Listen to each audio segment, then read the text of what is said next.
Hola, ¿cómo estás? Bueno, espero que te encuentres muy bien. Mi nombre es Martín Blanco y quiero darte la bienvenida a este canal en donde todas las semanas hacemos el resumen de nuestra escuela sabática y ya estamos en la lección número 4 que lleva como título Defendamos la verdad. En esta semana estuvimos viendo varias historias, varios relatos bíblicos de personas que estuvieron dispuestos a pasar por martirios, sufrimientos, por no negar su fe.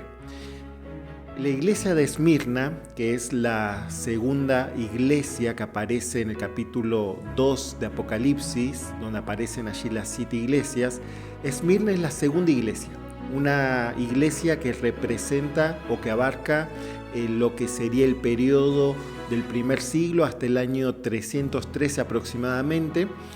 Y la ciudad de Esmirna, donde allí había una iglesia cristiana, era una ciudad pujante, una ciudad próspera, una ciudad que constantemente estaba en un crecimiento económico y allí había una iglesia cristiana.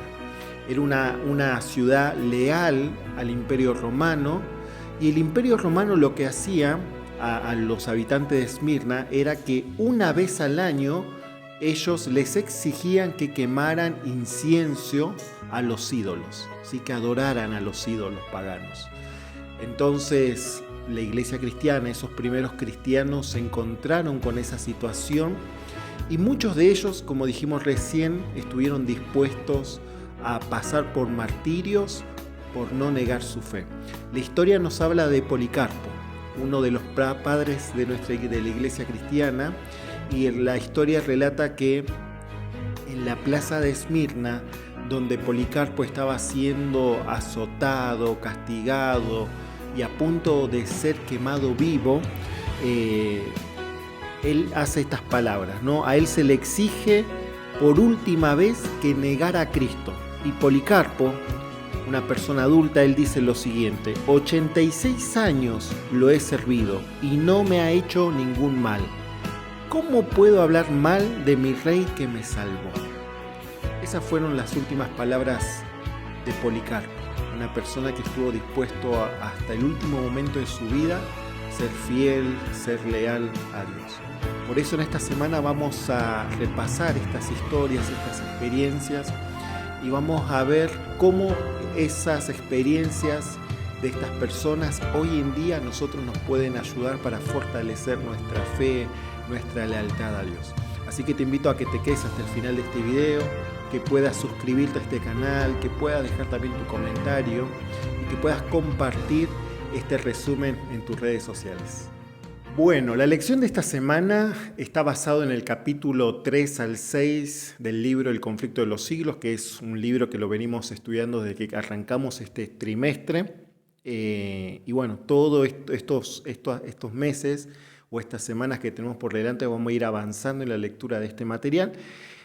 Y en base a eso, quiero compartirte 2 versículos que aparecen allí, tanto en el libro de Daniel como en el libro Apocalipsis, donde se nos habla de un periodo profético, un periodo de tiempo de 1260 días o años. La primera referencia está en Daniel capítulo 7, versículo 23 al 25, dice así: Me dijo así: la cuarta bestia será un cuarto reino en la tierra. Será diferente de los otros reinos, y a toda la tierra devorará, aplastará y despedazará. Los 10 cuernos significarán que de ese reino se levantarán 10 reyes. Tras ellos se levantará otro que será diferente de los primeros y derribará a 3 de ellos. Hablará palabras contra el Altísimo, a los santos del Altísimo quebrantará y tratará de cambiar los tiempos y la ley, y serán entregados en su mano, y presten atención a esto, por un tiempo, 2 tiempos y medio tiempo. Esto es lo que aparece en Daniel. Vamos a ver lo que aparece en el libro de Apocalipsis, el capítulo número 12, versículos 6 y 14. Dice así: y la mujer huyó al desierto, a un lugar preparado por Dios, para que allí la sustentaran durante 1260 días. Y el versículo 14 dice lo siguiente: pero a la mujer le fueron dadas 2 alas de una gran águila, para que volara de la presencia de la serpiente al desierto, a su lugar, donde es sustentada por un tiempo, tiempos y medio tiempo. Tanto en Daniel como en Apocalipsis aparece este periodo de tiempo. Tiempo, tiempos y medio tiempo. ¿Qué quiere decir esto, no? Ustedes bien saben que el libro de Daniel y el libro de Apocalipsis son libros simbólicos. Y esto de tiempo, tiempos y medio tiempo es muy importante que nosotros lo entendamos, porque sabiendo eso vamos a darnos cuenta a qué momento se está refiriendo. Para eso vamos a leer unos versículos que aparecen en el Antiguo Testamento, que vendría a ser el principio de esta interpretación. El primero aparece en el libro de Números, capítulo 14, versículo 34. Dice así, Números capítulo 14, versículo 34, dice: conforme al número de los días, de los 40 días en que reconociste la tierra, llevaréis vuestras iniquidades. 40 años, 1 año por cada día, y conoceréis mi castigo. 1 año por cada día y conoceréis mi castigo. Y en el libro de Ezequiel, el capítulo 4, versículo 6, dice así: cumplidos esto, te acostarás sobre tu lado derecho 2ª vez, y llevarás la maldad de la casa de Judá 40 días. Día por año te lo he dado. Día por año. O sea, que bíblicamente, proféticamente, la interpretación para conocer el periodo de tiempo, la cantidad de tiempo a lo que se refieren estas profecías, nosotros tenemos que aplicar este principio, ¿sí? Que hay varias referencias en base a esto. Nosotros estamos leyendo 2 versículos nada más, pero la fórmula, podríamos decirlo así, la fórmula para interpretar es que un día, ¿sí? Un día bíblico significa un año literal, ¿sí? Por eso estamos hablando de 1260 días, que en realidad vendrían a ser 1260 años. O sea, el periodo donde Dios sustenta, Dios protege a la iglesia, a su pueblo, es por ese periodo de 1260 años. No es que Dios no lo protegió antes ni lo va a proteger después, sino que en ese periodo de tiempo, ¿sí? Fue un periodo de mucha oscuridad espiritual, ¿sí? En el año 538, después de Cristo, fue expulsado una de las últimas tribus bárbaras del Imperio Romano, los ostrogodos. Ellos fueron expulsados justamente porque sus creencias eran contrarias a las creencias oficiales de Roma. Entonces, a partir de 1538 comenzaría este periodo de tiempo de oscuridad espiritual, de persecución, donde el pueblo de Dios fue perseguido, y terminó en el año 1798. En el año 1798. O sea que este periodo de 1260 años va del año 538 hasta el año 1798. ¿Qué sucedió en el año 1798? Bueno, justamente el Papa fue expulsado de Roma por medio de uno de los comandantes o generales de Napoleón Bonaparte, ¿sí? Berthier. Entonces, ahí se cumple este periodo de tiempo donde fue un periodo largo, un periodo muy, muy difícil, pero como bien dice la palabra de Dios, Dios tenía un lugar preparado. Dios sustenta a la iglesia en ese periodo de tiempo. Dios cuida, protege, a pesar de todas las cosas malas que pasaron, Dios constantemente estuvo allí con su pueblo. Y creo que esto es importante nosotros entenderlo hoy en día, ¿no? Porque cada uno de nosotros en nuestra vida cotidiana podemos pasar angustias, podemos pasar pruebas, luchas que de alguna manera intentan desanimar nuestra fe. Entonces, si nosotros recordamos que Dios fue fiel a su pueblo, lo acompañó en los momentos de mayor oscuridad, Dios también lo va a hacer en estos momentos, a vos, a mí, a cada uno de nosotros. Por eso es importante la lección que estamos viendo y los distintos personajes que ahora vamos a ver, que nos van a ayudar a ver que ese mismo Dios es el que está dispuesto hoy también a ayudarnos a cada uno de nosotros. La epístola que escribe el apóstol Judas, allí en el capítulo 1, versículo 3 y 4, dice lo siguiente. Dice, amados, gran solicitud tenía de escribirles acerca de nuestra común salvación.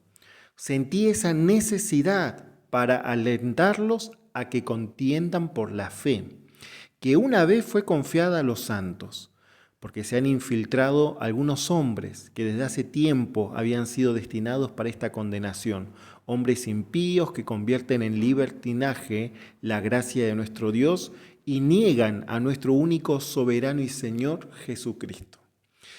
Judas tiene la necesidad de darles este mensaje allí a estos cristianos y él ya desde ese momento empieza a abrirles los ojos y decirles que iban a haber personas que de alguna forma iban a introducir engaños, ¿sí?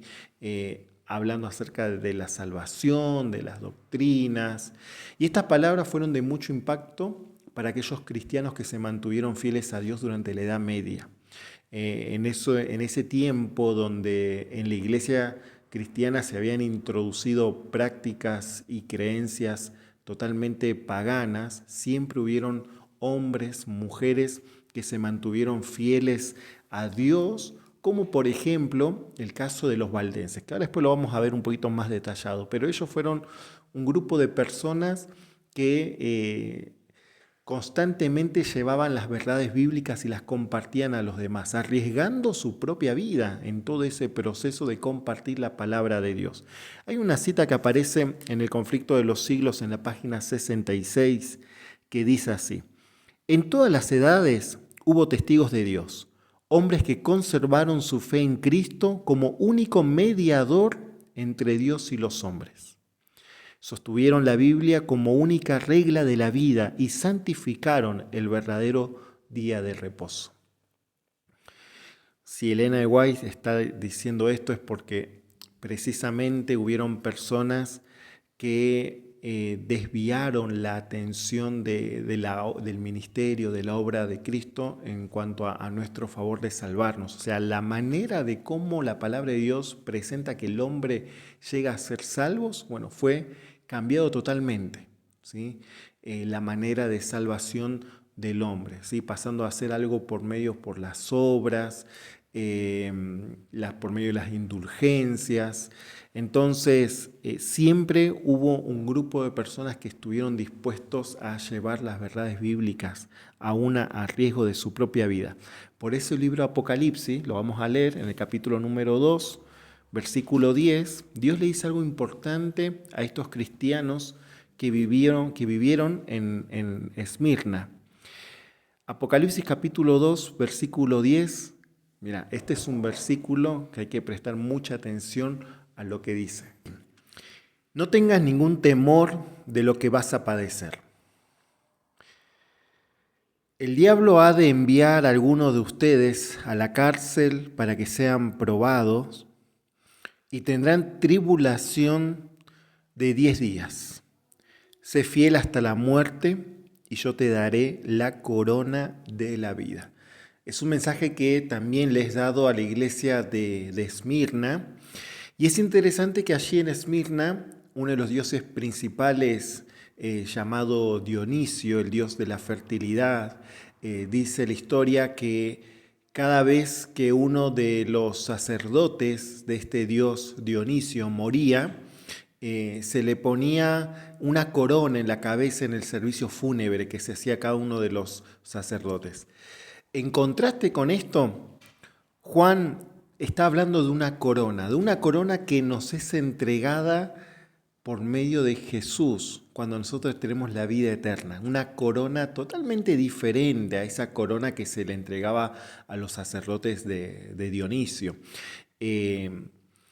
La palabra griega que para hablar de una corona, cada vez que aparece esta palabra en Apocalipsis, es la palabra griega Stéphanos, que hace referencia a esa corona de laureles que se les entregaban a los ganadores de las olimpiadas, de los deportes, de las carreras. Era una corona, no era como la corona que utilizaban los reyes, sino más bien una corona que representaba o que simboliza la victoria, ¿sí?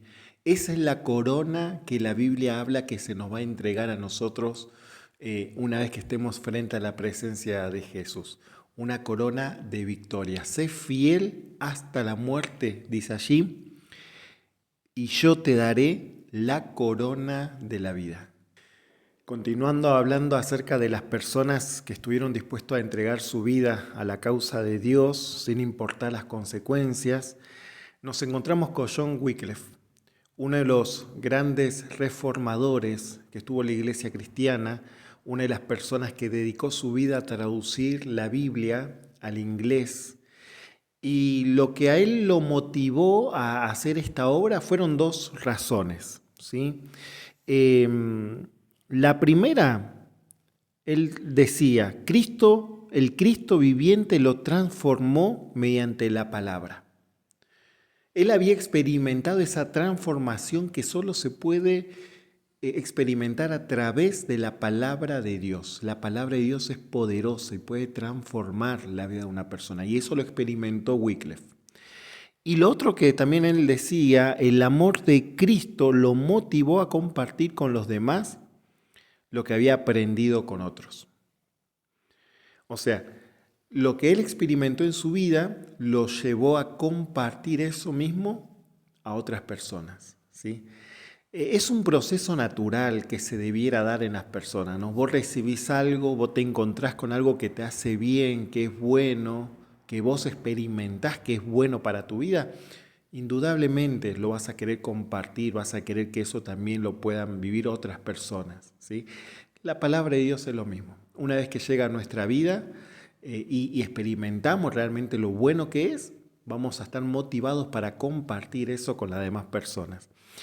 El apóstol Pablo, hay un mensaje que le dice allí a Timoteo en la segunda epístola a Timoteo en el capítulo 2, versículo 1 al 3, dice así.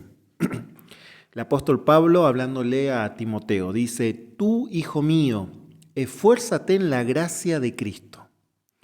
Lo que oíste de mí ante muchos testigos, eso encarga a hombres fieles y también aptos para enseñar a otros. Soporta conmigo las fatigas como buen soldado de Jesucristo. Y vaya si Pablo había sufrido también por seguir a Cristo, por compartir el Evangelio con otras personas, ¿no? Creo que cuando leemos las epístolas nos damos cuenta que Pablo realmente fue un referente para las personas de su tiempo, para hoy en día, para nosotros también, y seguramente también lo fue para Timoteo, ¿sí? El apóstol Pablo a Timoteo lo insta, ¿no? A que él continúe con esa obra que se iniciaron en esos primeros años, y lo anima, ¿no? A soportar las fatigas como buen soldado de Jesucristo. Nunca nadie dijo, ni siquiera el propio Jesús, dijo que el camino del cristiano iba a ser fácil, que el camino del discípulo de Dios iba a ser sencillo, iba a ser fácil, no iban a haber inconvenientes. Hay muchas pruebas, muchos desafíos, pero qué bueno es saber que en medio de esas situaciones que muchas veces podemos nosotros vivir, pues está Cristo ayudándonos, fortaleciéndonos, extendiéndonos su mano para avanzar, para no desanimarnos, para continuar haciendo la obra que Él nos dejó a cada uno de nosotros, ¿sí? Buen soldado de Jesucristo, ¿no? Me encanta esa frase porque creo que es lo que Dios espera de cada uno de nosotros, que seamos buen soldados. Si Dios nos dice soldado, es porque espera que peleemos la batalla. Si estamos en una guerra espiritual, en un conflicto, nosotros no podemos bajar la guardia, no podemos darnos descanso, necesitamos ser conscientes de esa realidad y perseverar con la ayuda de Dios. Apocalipsis capítulo 3, versículo 11 dice así: Yo vengo pronto, retén lo que tienes para que ninguno tome tu corona. Recién hablábamos acerca de que nos es prometida una corona. Si nosotros somos fieles a Dios, Dios nos promete una corona de victoria. Y acá, un poquito más adelante, Apocalipsis 3:11 dice: Yo vengo pronto, retén lo que tienes, no lo pierdas eso que tenés. Porque ninguno, dice, para que ninguno tome tu corona. Y sabemos perfectamente lo que simboliza, lo que representa esa corona. La corona, lo que le da valor a la corona no es la corona en sí, ¿sí? Decimos también que la corona que nosotros vamos a tener va a tener allí unas piedras especiales que van a representar a las personas que nosotros hemos llevado a los pies de Cristo, ¿no? Hay personas que van a tener su corona lleno de esas piedras brillantes, otros tal vez un poco menos, pero lo importante, yo creo, eso es una apreciación mía, no es, o sea, en ese momento cuando estemos ahí frente a Cristo recibiendo esa corona, no le vamos a prestar mucha atención, ni tampoco creo que vamos a estar mirando a los demás para ver quién tiene más o menos estrellas, sino ya el hecho de estar ahí, de ser salvo, de recibir la eternidad, de recibir esa corona que representa la eternidad con Cristo, eso es lo más grande que hay, ¿no? Y es algo que no debemos perder de vista, ¿sí? Nosotros todos los días tenemos que perseverar en este camino para alcanzar esa salvación. Retén lo que tienes, ¿sí? Que ninguno tome tu corona, dice allí. Hubo una época donde existieron los valdenses, un grupo de personas que si no hubiera sido por ellos, las verdades bíblicas tal vez no hubieran llegado a nuestros tiempos. Ellos eran unos mercaderes, podríamos decir, que vivieron al norte de Italia, sur de Francia, vivían en las cuevas. Ellos a mano copiaban porciones de la Biblia en el idioma que ellos entendían y hablaban. Esto fue en un momento donde la Biblia era totalmente prohibida a las personas, donde las personas no tenían acceso a la palabra de Dios. Ellos se propusieron llevar la palabra de Dios a las personas. Muchos de ellos, como dijimos anteriormente, eran mercaderes, vendían objetos valiosos, y cuando ellos estaban frente a una persona y sabían que la persona estaba buscando algo valioso para comprar, en muchos casos ellos veían ahí una oportunidad para compartir lo más valioso que ellos tenían, que era la palabra de Dios. Muchas personas recibían porciones de la palabra de Dios a través de los valdenses. Muchos valdenses, por su fidelidad a Dios, perdieron su vida, pero siempre hubo personas que estuvieron dispuestos a permanecer fieles a Dios, aún en medio de las circunstancias totalmente difíciles. Y hay una parte que quiero leerte, que aparece aquí en el día martes, donde dice así, ¿no? Proverbios 4:18 dice: la senda de los justos es como la luz de la aurora, que va en aumento hasta llegar al pleno día. La senda de los justos es como la luz de la aurora, que va en aumento hasta llegar al pleno día. Jesús dice: vosotros sois la luz del mundo, ¿sí? Vos sos una luz en el lugar donde estás. Y esa luz no la tenemos que esconder, no la tenemos que apagar, ni mucho menos. Tenemos que compartir esa luz, la palabra de Dios, estas verdades. Y yo sé que hoy estamos viviendo en tiempos desafiantes, tiempos difíciles, tiempos donde muchas personas están como, de alguna manera, tienen sus, se me fue la palabra de la mente, tienen sus prejuicios, esos, ¿no? Tienen sus prejuicios a la hora de conocer la verdad. Y todo eso muchas veces va creando barreras, ¿no? Ya hablamos varias veces que incluso a veces los prejuicios nuestros son los que impiden que esa luz pueda llegar a las personas. Pero yo te quiero animar a que pongamos nuestras vidas en las manos de Dios y que realmente esa luz que vos tenés la podamos compartir. Hoy en día no estamos en momentos donde se nos persiguen, donde ponemos en riesgo nuestra vida cuando queremos compartir la palabra de Dios, como en otros lugares del mundo donde sí suceden estas cosas. Hoy tenemos la libertad de compartir la palabra de Dios de una forma tranquila, podríamos decir, ¿no? Así que aprovechemos este tiempo para compartir la palabra de Dios, para nosotros aceptar la palabra de Dios también en nuestra vida. Bueno, ya estamos llegando al final de nuestro repaso de nuestra escuela sabática. Quiero leer lo que aparece allí en el Evangelio según San Juan, el capítulo 11, versículos 25 y 26. Dice así: Jesús respondió: Yo soy la resurrección y la vida. El que cree en mí, aunque esté muerto, vivirá. Todo el que vive y cree en mí no morirá para siempre. ¿Crees esto? Y yo te pregunto a vos que estás ahí del otro lado, ¿crees esto? ¿Crees realmente estas palabras que Jesús dice? El que esté muerto, aunque esté muerto, vivirá. ¿Vos lo crees?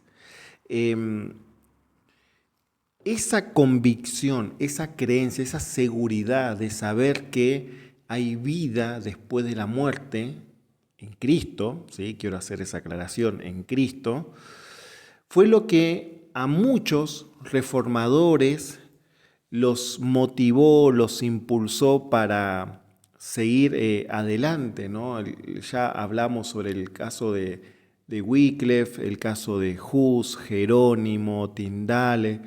Hay muchísimos ejemplos a lo largo de la historia, en la palabra de Dios. Lo tenemos ahí al propio Pablo, ¿no? Sufriendo por el Evangelio. O sea, ellos pensaban en el futuro, pensaba en lo que Dios, en lo que Jesús les había prometido a cada uno de ellos, esa recompensa, la vida eterna. Y qué bueno sería que cada uno de nosotros, vos, yo, podamos todos los días poder dedicar un tiempo a pensar, a reflexionar en lo que Dios tiene preparado para cada uno de nosotros. Yo creo que muchas veces estamos muy inmersos en nuestra realidad, en nuestro día a día, que no le dedicamos tiempo. O si le dedicamos tiempo es un tiempo muy cortito a pensar en el futuro, a pensar en la eternidad, a pensar estar en la presencia de Cristo, en qué es lo que vamos a hacer en el cielo. ¿Vos alguna vez te pusiste a pensar eso? ¿Qué es lo que te gustaría hacer allí en la eternidad con Cristo? ¿Cuáles son tus planes para eso? Mirá que vas a tener mucho tiempo, ¿eh? Vas a tener tiempo, vas a tener los recursos, vas a tener la fuerza.